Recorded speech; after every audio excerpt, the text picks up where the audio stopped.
I cut the check, I cut the check, I cut the check. Tell my niggas we up next, so we up next. She shot a text, she shot a text, she shot a text. Kill the I might put the different day, put a nigga on that same shit. I've been ballin' with my niggas, Kevin Cambridge. Oh, you drippy, but you better tuck your chain quick.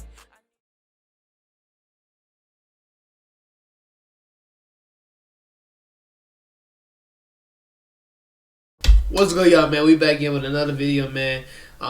Before we get to this video, I just want to talk about the setup real quick, so y'all understand how it's getting dark earlier now. It's 5 o'clock. As soon as I get home from work, it's dark as hell outside, so you really can't get no brightness from. That's how I usually get the light of my video. I usually just use the sun, basically. So this is basically the new setup for a while until I get like some not strobe lights, but some lights that like go on the top of your walls. I'm gonna order those this weekend, and we'll order the new green screen. But for now, I kind of like this, bro. Only thing I don't like is this dumb green screen. How I literally have to sit so close to the desk and the chair is literally straight up. So my posture is fucked up. My back hurts. My neck hurts. Like, if you see me doing this a lot, it's because my neck hurts sitting in this chair. That's how it is with all my reaction videos. My feet are literally touching the wall. I can't stretch my legs. Like, this is like the worst setup. But it's only for a little while, man. Once I get a new green screen, I feel like I'm gonna be good. But I actually like the setup so far. But y'all probably been waiting for my response on this for a couple of days. If you watch my channel regularly, you know that Collin Sexton is, if not my favorite player. I would say that didn't make sense. Collin Sexton is one of my favorite players, if not my favorite player. I would say him and KD are kind of like tied at number one. And on Monday, I think it was announced that he tore a meniscus, and it was crazy, man. The play that he tore it on, it was confusing when I heard that he tore his meniscus because like he just bumped knees with somebody. I never heard of somebody bumping knees with somebody and tearing the meniscus. That was crazy to see, bro. And when you look at his stats, a lot of casuals, a lot of players, a lot of people that don't watch the Cavs would say he was having a down year. He was averaging 16 points, probably like 3 assists, and his shooting percentages weren't as good as they usually were. He's still shooting 48% from the field, which is as consistent as it gets for a 2-guard. But the threes was terrible. I think he's shooting like 20-something from 3. But like, if you're a Collin Sexton fan, or even if you're just a Cavs fan, you know the shots, they were going to start falling soon. It was just a matter of time when. And other than that, he was having a really good season. I want to say he actually starting to figure out how to stick defense. He's aggressive on ball. All ball is kind of off. And I think that's the team's fault. They have a lot of mishaps in zone defense that they like to do. But on ball, he's really good.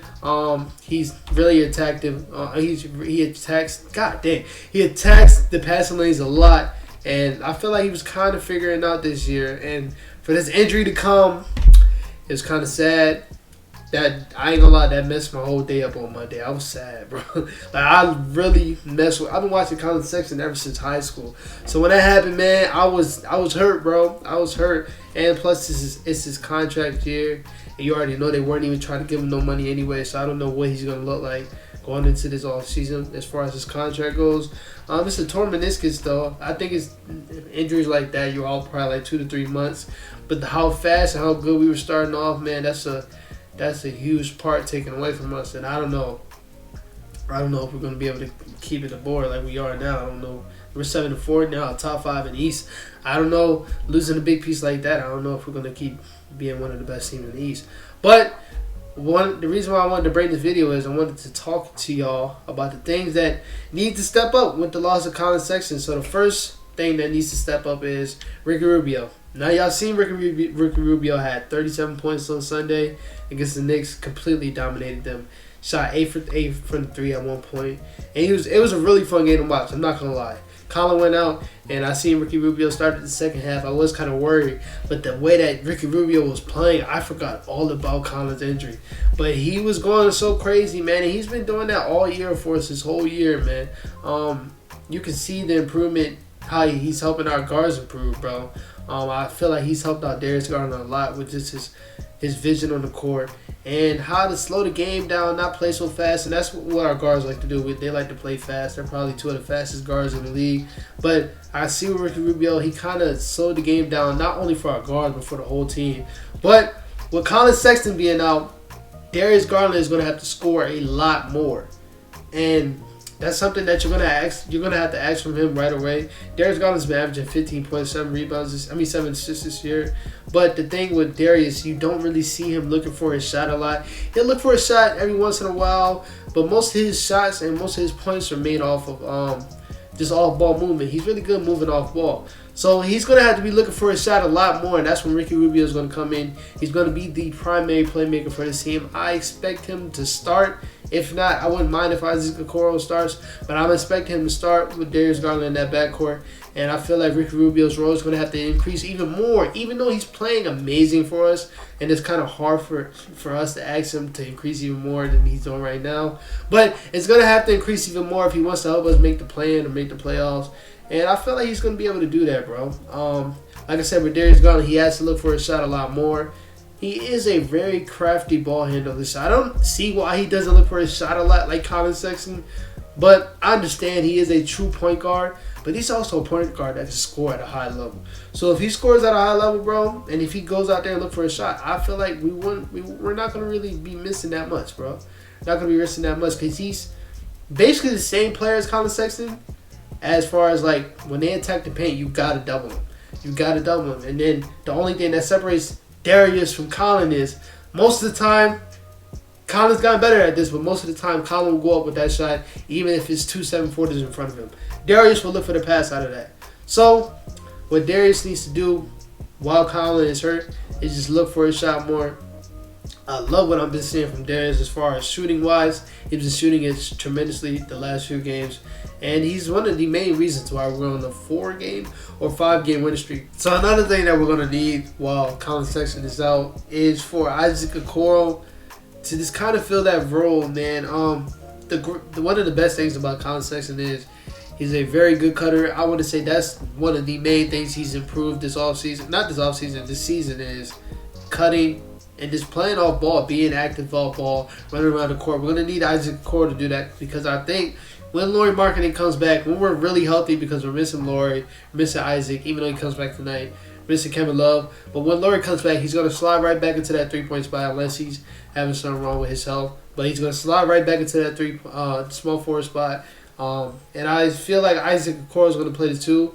And he's going to just have to fill that role that Collin did, bro. Just be really active off ball. The thing that separates him from Collin is he is a really, really good defender. A really good defender. So I'm not really worried about him on the defensive side. But on the offensive side, he's going to have to play really good off ball. He's going to have to shoot good. Collin's shooting bad, and Isaac was too. But one of them, they're going to have to step it up. And Isaac's the only one playing, so he's going to have to shoot it good, bro, because we need it a lot. With our guards, we get a lot of penetration, and our team as a whole, we haven't really been shooting as well. I would say, judging off that last game, Ricky Rubio was shooting, how Cedi Osman was shooting, the stats are probably up, but I feel like we are probably in the middle of the pack as far as the whole league, as far as shooting wise. But he's gonna have to not learn how to shoot. He's gonna have to shoot it, and it's gonna have to be at a consistent level. And I want him to attack the paint a lot more. Isaac is fast. Isaac is strong. And I just want him to tap back into that mold he was last season. The end of last season. I don't know if y'all watched Isaac Okoro the last 15 games of last season, but he was dominating, bro. He had that 32-point game against the Suns where he dominated Mikal Bridges. The whole game, dominated Mikal Bridges. We're going to need him to do that a lot this season, bro, because I think Collin's going to be out for probably 3 to 4 months. And he's going to have a large void to fill, but I think he can do it, bro. And then as far as the rest of the team, bro, I'm not really worried about the rest of the team, man. I'm loving this team already, man.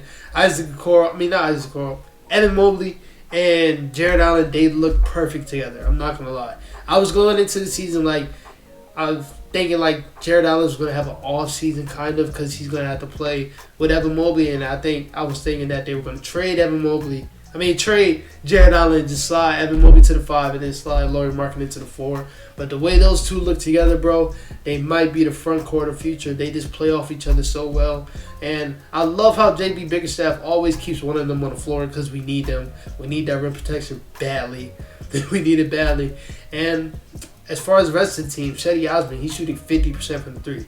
So if he can keep that up, we need that. Dylan Wheeler needs a lot more playing time. I wouldn't mind while Lauri Markkanen is out and we run a Darius Garland, Dylan Windler, Isaac Okoro, Evan Mobley, Jared Allen starting lineup, I would not mind it at all because we need Ricky Rubio to come off that bench. We need a spark off the bench, and it's crazy to say that Ricky Rubio is a spark off the bench, but he is, bro. So I really will hope that we slide Dylan Windler into that 2 position for now. But also we got Dean Wade off the bench. He's been playing really good, shooting it really well. He strapped up Julius Randle the other day. I think his defense is really underrated. Really underrated. Guards think they can switch on to our bigs like we don't strap down. Like they will learn, bro. I've seen it so many times. I watched every Cavs game so far. They try to switch on to Evan Mobley, Jared Allen, Dean Wade, and they just get locked down. Damian Lillard, last second of the game, got locked down by Jared Allen. Trae Young, last 1 minute and 22 seconds of the game, got locked down by Evan Mobley. Julius Randle, same thing, got locked down by Dean Wade. Like, our bigs are lockdowns, bro. They're locked down. But I just feel like those are the key things that we need to do while Collin is out. I think he will come back this season. I'm hoping he does because I really think this team can keep it up, and I think we can make the play-in, bro. The East is wide open. The whole league is wide open, basically. You got the Warriors looking at like the best team in the league. I don't think they are so far, but I would be dumb to argue that. I'm not gonna lie. with the Bucks, with the injuries that they got, with Kyrie not playing for the Nets, with the Lakers just looking god awful, I would be wrong to argue that. But I think the league's wide open, and I specifically think the East is wide open. I think we can make a play-in. We can even make a playoff, bro. I love the way we've been playing. Shout out to JB Bickerstaff. I have been critical of him in the past, but he has proven me wrong this whole season. So shout out to him. But that's it for this video. This video literally just came in my mind like literally 30 minutes ago. I was in the shower. I was like, bro, if I can just put the green screen behind me, bro, and just turn this light on, that's enough light. So, hey, it came out. But other than that, man, like, subscribe, share with your friends. I stuttered a lot this video. I'm sick. I'm sick. You can hear my voice a little bit. I'm sick, so it don't count. But share with your friends.